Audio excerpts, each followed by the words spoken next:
El siguiente segmento tiene contenido o opinión. La entrevista en A Primera Hora. Analizamos los hechos del momento junto a sus protagonistas. Muy bien, 8 de la mañana con 11 minutos. Gracias por la sintonía. Queremos recapitular lo que informaba Silrada hace minutos. El último tuit generado por el presidente de la República. Algunos colegios privados y públicos del régimen Costa han presentado planes de conectividad y acuerdos. Están listos para trabajar bajo la modalidad Aprendemos juntos en casa y vamos a autorizarles a que inicien clases desde el 18 de mayo. Quisiéramos saber cómo se está planificando eso, porque claro, el anuncio inicial era que las clases iban a comenzar el 4 de mayo.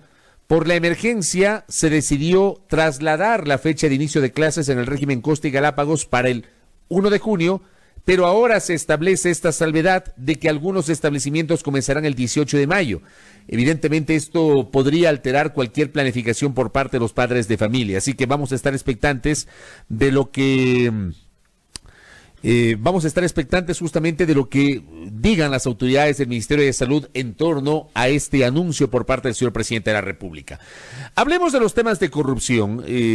Hay preocupaciones, lo hemos expresado en este espacio de noticias, lo hemos expresado a través de nuestras redes sociales. Lo que ha pasado con el caso Mascarillas en el Seguro Social, por el cual fue removido el director general Ángel Loja, un proceso que finalmente no se concretó. Lo que ha pasado en las últimas horas con la adquisición de fundas de embalaje para cadáveres en el hospital del IES Los Ceibos, por lo que la Fiscalía ha comenzado un proceso de indagación previa e inclusive hay personas detenidas. También hay otras preocupaciones sobre denuncias en hospitales regentados por el Ministerio de Salud Pública. El doctor José de la Gasca nos atiende a esta hora. Él es el secretario de Anticorrupción. ¿Cómo le va, señor secretario? Bienvenido, buenos días.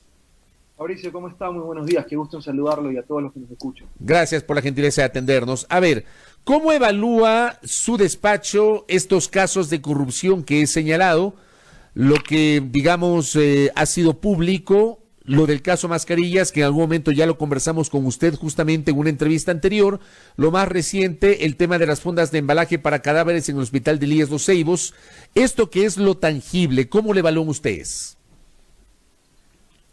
Definitivamente lo que hemos venido diciendo de que el Ecuador viene atravesando una lucha contra dos pandemias, la del COVID y la de la corrupción, es cierto.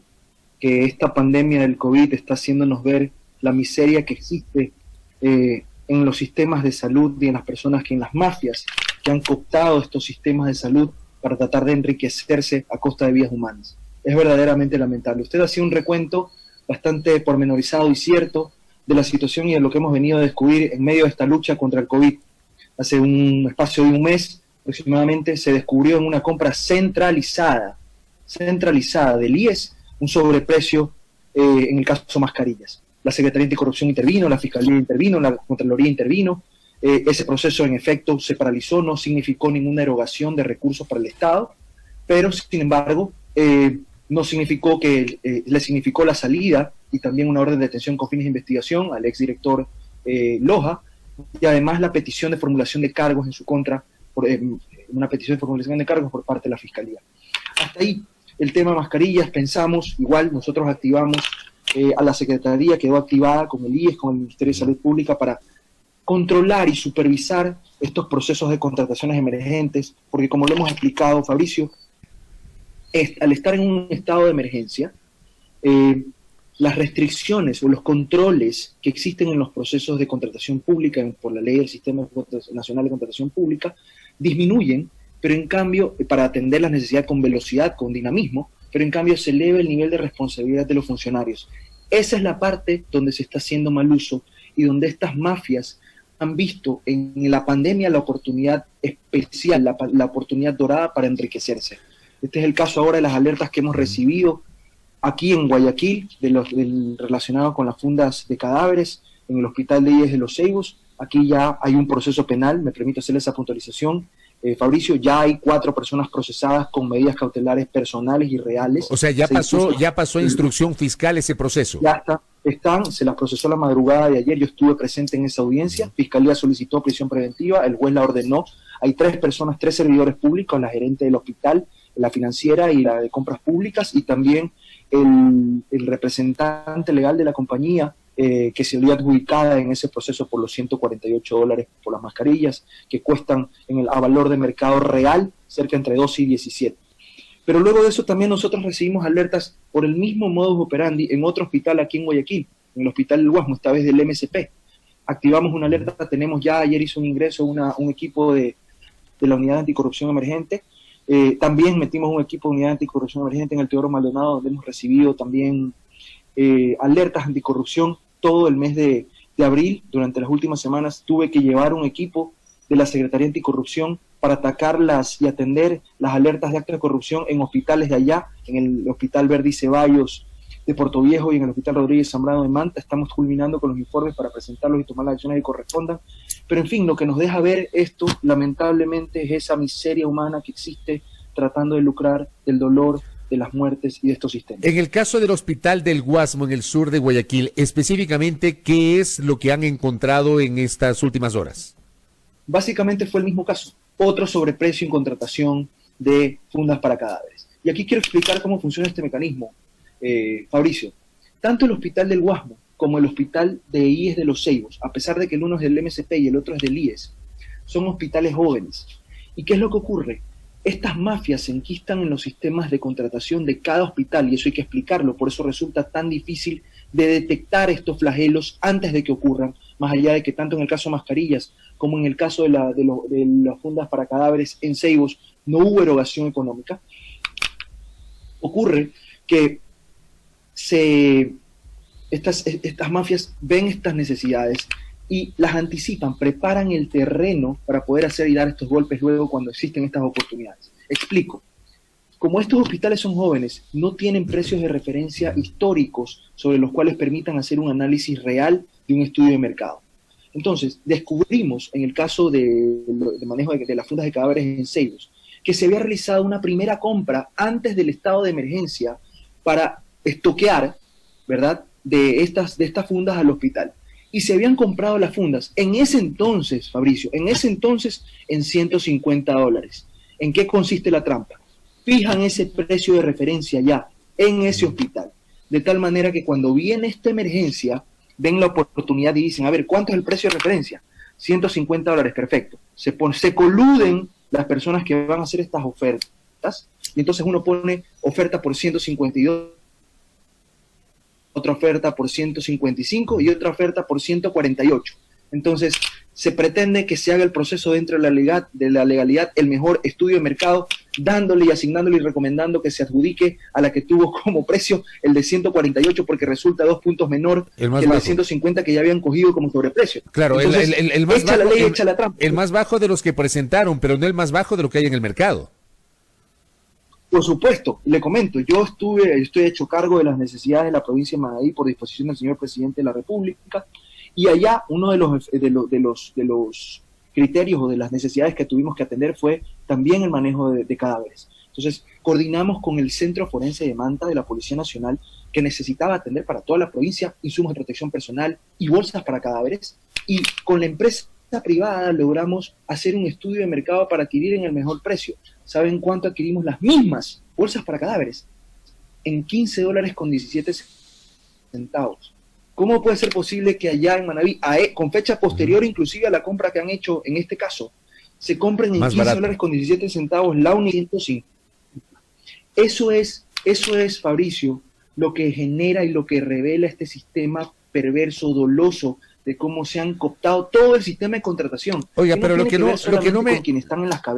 me cabe en la cabeza, doctor José de la Gasca, es, a ver, yo entiendo que se trata de hospitales jóvenes, es más, me han explicado en estos días que, por ejemplo, en el caso del IES, no sé si lo mismo se aplica en los hospitales del Ministerio de Salud Pública, pero que en el caso del IES, cada unidad de salud, porque son 100 y pico a nivel nacional, tiene su propia autonomía administrativa y financiera, y que hay montos, con base en esos montos, lo puede hacer directamente un proceso de contratación o de compra el hospital directamente. Si rebasa ese monto necesita la autorización de la dirección general, y si rebasa otro monto necesita la autorización del consejo directivo.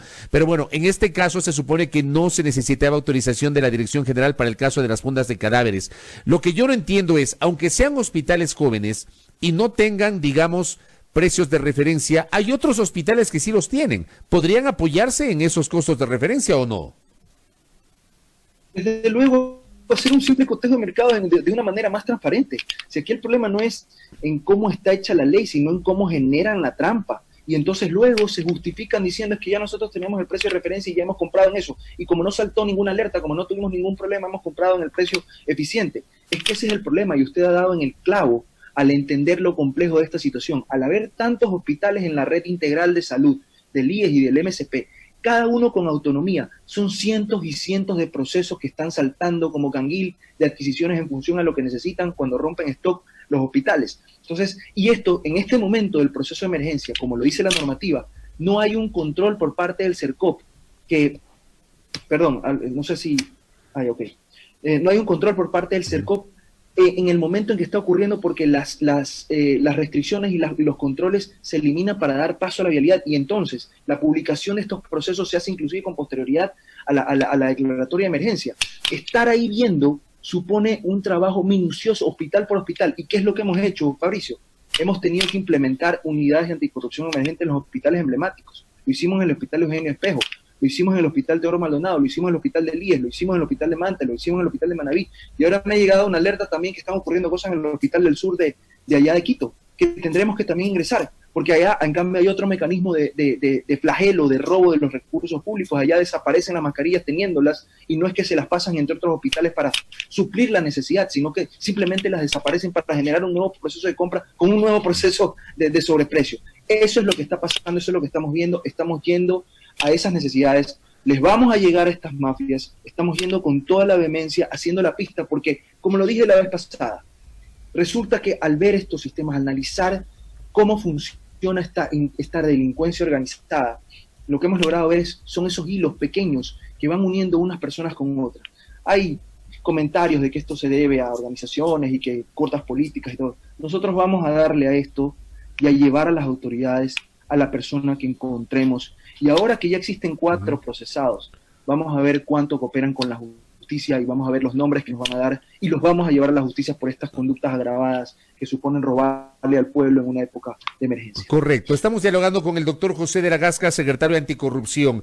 Nos ha referido el caso el caso Mascarillas, que ya lo habíamos abordado, el caso de la compra de las fundas para embalaje de cadáveres en el Hospital de Los Ceibos, un caso similar en el Hospital del Guasmo en el Sur. También en estas horas se han generado denuncias concretas de supuestas irregularidades en hospitales, en otros hospitales del Ministerio de Salud. En el caso de Quito, en el Hospital Eugenio Espejo, el renunciante gerente de ese hospital, el señor Izquierdo, hizo una denuncia pública sobre supuestas irregularidades e igualmente en el Hospital de Niños Baco Ortiz. ¿Tiene alguna referencia a su despacho, doctor José de la Gasca, sobre estas denuncias? Claro que sí. Tan pronto nosotros encontramos la alerta sobre la denuncia hecha por el exdirector, requerimos la información. También implementamos una unidad de anticorrupción emergente que ya estuvo en el hospital recabando la información en paralelo. Sé que hubo una denuncia inclusive presentada también por el ministro de Salud respecto al mismo tema, donde parecería ser, puntos opuestos sobre la misma problemática. Todo eso lo estamos revisando in situ, estamos ya haciendo el análisis para remitirlo a las autoridades. Pero queremos también ver ahí y queremos darle este mensaje a la ciudadanía, que tengan la confianza y que pongan en conocimiento de la Secretaría todos estos actos, estos flagelos de corrupción para poder nosotros activarnos e ir a hospital. Como dije, hace un momento en una entrevista me refirieron a una alerta por el tema mascarillas en el Hospital del Sur por una denuncia que había hecho un médico de ahí que había salido renunciando, un doctor Santillán. La vamos a ver y vamos a implementar y si hace falta tendremos que ir y con una unidad de anticorrupción emergente como lo hemos hecho en otros hospitales. Lamentablemente tenemos que perseguir esto así, hospital por hospital, como parecería, porque lamentablemente también no estamos viendo que este problema no es solamente de asuntos de falta de control, de que podamos llegar anticipadamente a descubrir estas cosas. Es un problema de actitud, es un problema de ciudadanía. Pero en el caso del Hospital Eugenio Espejo, ¿tienen la denuncia concreta? ¿Podemos conocer de qué se trata? Tenemos la alerta, claro, estamos trabajando sobre eso. ¿Cuál es la alerta que tienen? La alerta que llegó producto de la denuncia que hizo el señor con respecto a su salida, la que puso y estuvo por todos los medios. Entonces nosotros fuimos a ver en esos procesos de contrataciones qué es lo que ha pasado, a revisar todos los procesos de contrataciones, que nos den la información de los procesos de contrataciones que se han activado en este periodo de emergencia para tomar una referencia, pero también para estar ahí revisando las cosas que están ocurriendo a nivel de esa casa de salud. Es que esa es la problemática, Fabricio. Hospital por hospital, al parecer, esta red ha tomado estos tentáculos y en cada uno de ellos tiene un nicho para generar riqueza. Eso es lo deplorable. Le voy a leer la parte que publica Diario El Comercio hace pocos días sobre esa denuncia. El salubrista Pablo Izquierdo Pinos, dice El Comercio, estuvo al frente del Hospital Eugenio Espejo de Quito durante 40 días. Él fue uno de los 4 gerentes hospitalarios removidos por las autoridades de salud durante la emergencia provocada por el COVID.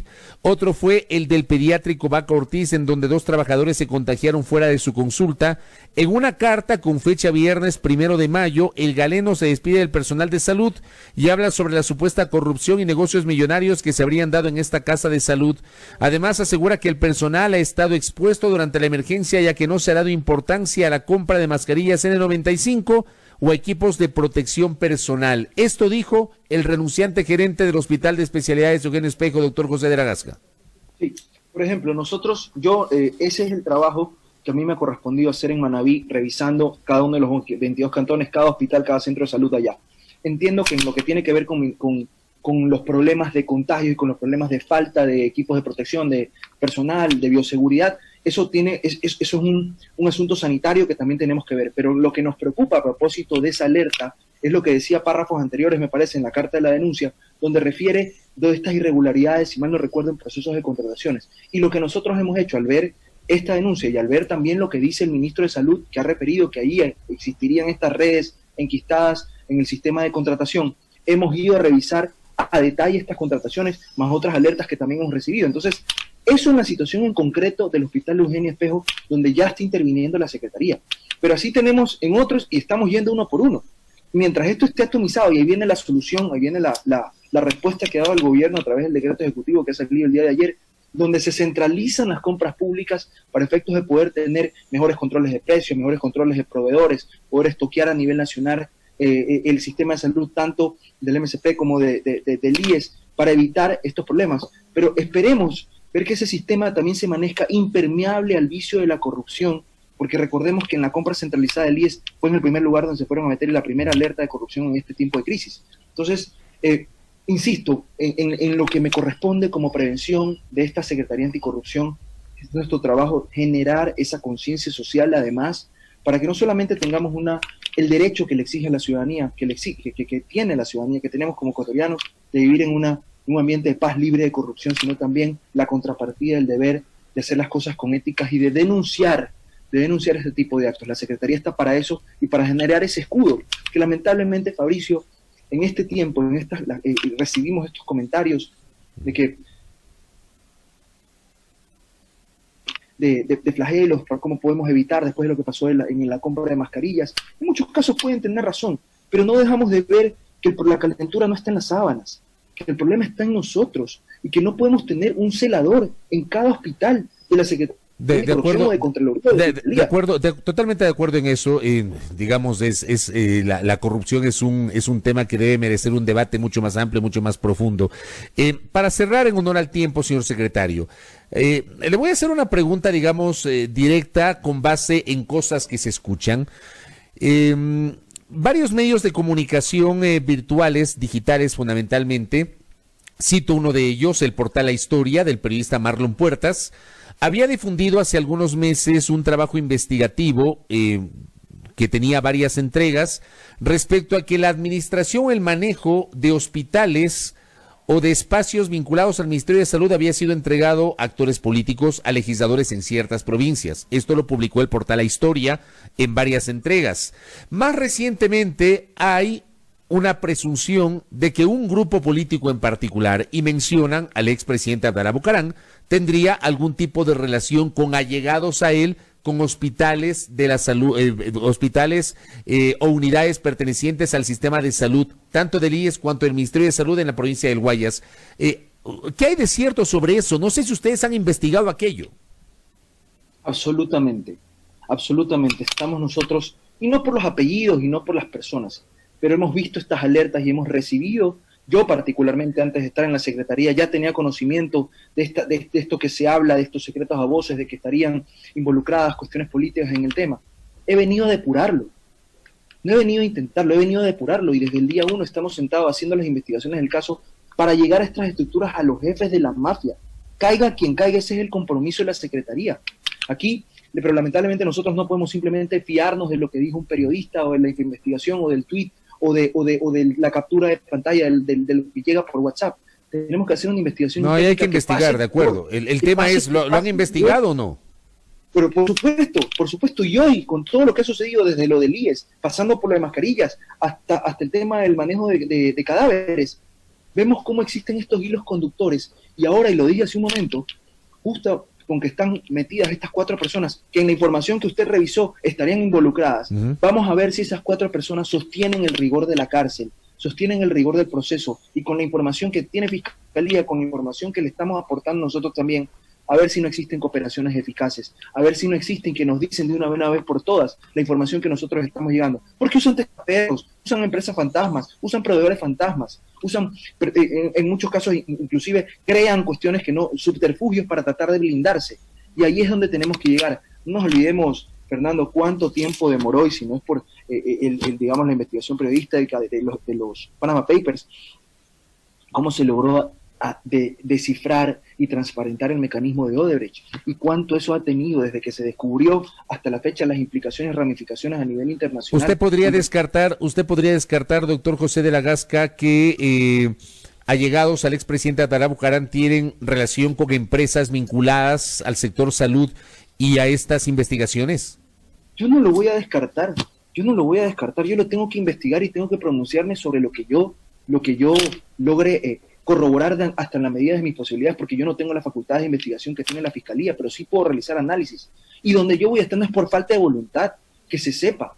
Yo tendré que decir las cosas como lo dije en el caso mascarillas y como lo diré en el caso que tengo enfrente del manejo de cadáveres. No me tiembla la mano.